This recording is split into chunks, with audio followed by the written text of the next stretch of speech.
Krishnamurti participated in these rituals without question, but his father had growing concerns. He didn't trust Charles Leadbeater. In an effort to address his fears, Annie Besant moved to adopt both boys. She alone would be responsible for their care and education. Though resistant, Krishnamurti's father ultimately complied. He recognized that the Theosophists were offering his sons an opportunity that went well beyond what he could ever hope to provide. After 3 years, Besant decided it was time to continue Krishnamurti's education in England. So outfitted in his first European suit and wearing his first pair of leather-soled shoes, he boarded a ship for Europe. He would not see India or his father again for nearly 9 years. As his train pulled into Charing Cross Station, Krishnamurti peered at the crowd, terrified. Having spent his life robed and barefoot, he felt awkward in Western clothes and his shoes were painful. The London that greeted Krishnamurti was in the midst of radical change. By the early 20th century, streetcars replaced horse-drawn carriages and electricity transformed the workplace and the home. In a world where science and industry increasingly shaped everyday life, many in the West sought to reconnect with deeper spiritual meaning. Science left a lot of people cold because it seemed to suggest that the universe and therefore we as creatures in it are, nothing but sort of mechanical automatons. On the other hand, there was a lot of mistrust of religion because it was still, by and large, with some exceptions, pretty fundamentalist conservative. Spiritual seekers flocked to new movements like Theosophy, which embraced both scientific progress and religious beliefs. And they were particularly drawn to traditions and people from the East, who seemed to them to have greater spiritual wisdom. But not everyone greeted Krishnamurti with open arms. As I go about the street, they point me out. There goes that chap printed in the papers, the Messiah. Then they burst out laughing. Oh, how I hate it all. And I shall have it all my life. Lord, what have I done to deserve all this? Despite his unease, Krishnamurti tolerated the Theosophist's efforts to transform him into a proper young gentleman. For nearly a decade, he and his brother lived privileged lives. Their clothing and food were first class. They summered throughout Europe and were given a castle in Holland.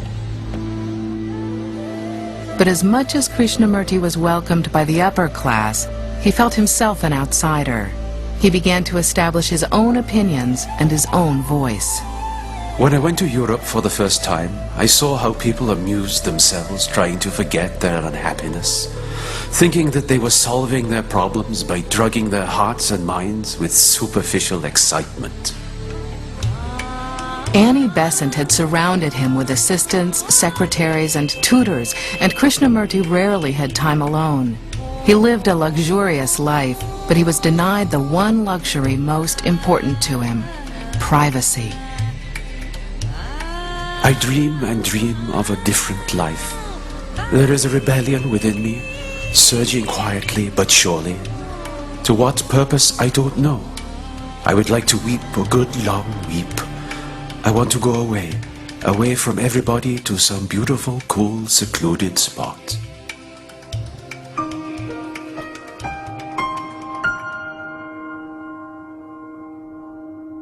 On a trip to the United States in 1922, he and his brother found that solitude. They were given a small house in the Ojai Valley of Southern California. Ojai was a special place where he could relax. He didn't have to dress up for the press. He picked oranges. He milked the cows, made cheese. He was very comfortable in Ojai. It was his home. He would glow with the delight of seeing clouds, the sky, trees. He loved trees. He loved nature and he loved this valley tremendously. But Krishnamurti's time in Ojai was limited. Theosophists expected him to participate in all their events and functions, where he delivered their message of a coming new civilization.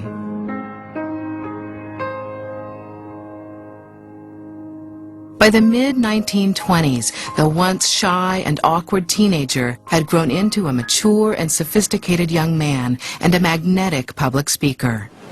People throughout the world are seeking comfort, but not understanding.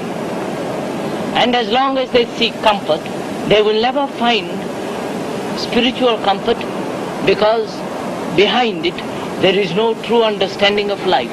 He had a kind of vitalizing impact. It brought it an awful lot of attention in the media, some of it slightly supercilious. You know, I've seen articles from the 20s, Messiah in tennis shoes and that sort of thing, concerning Krishnamurti.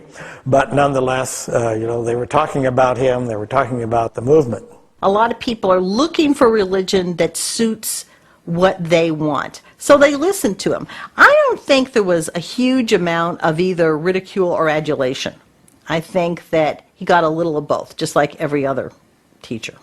In order to help coordinate Krishnamurti's life, the Theosophists created a separate organization, the Order of the Star in the East. Members of the order were issued special badges and distinctive robes, and a magazine kept track of Krishnamurti's activities. Later, writing in the third person, he again looked back on this period of his life. They had put him at the head of an organization where he was literally worshipped, and he used to shrink from all that. He would tell everybody, "I'll do whatever you want." That used to be his favorite phrase.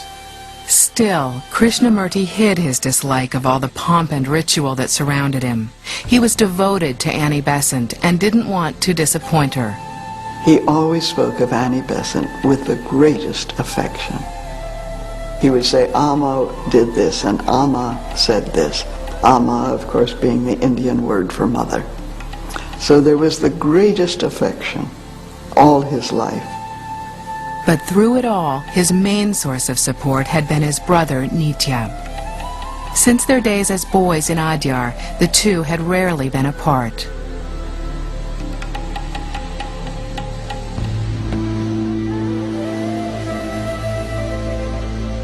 On the eve of the Theosophical Society's 50th anniversary, Nitya fell ill with tuberculosis, and Krishnamurti at first refused to leave his brother's side.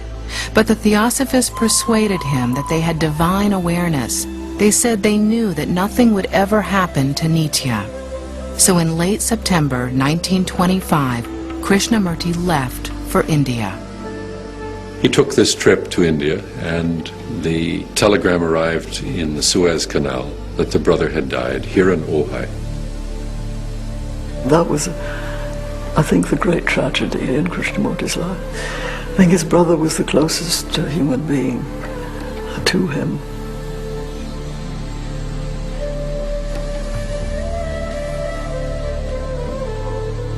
This shook Krishnamurti deeply, not only the death of the brother, but also the fact that he could not rely on the leaders of the Theosophical Society to predict anything seriously.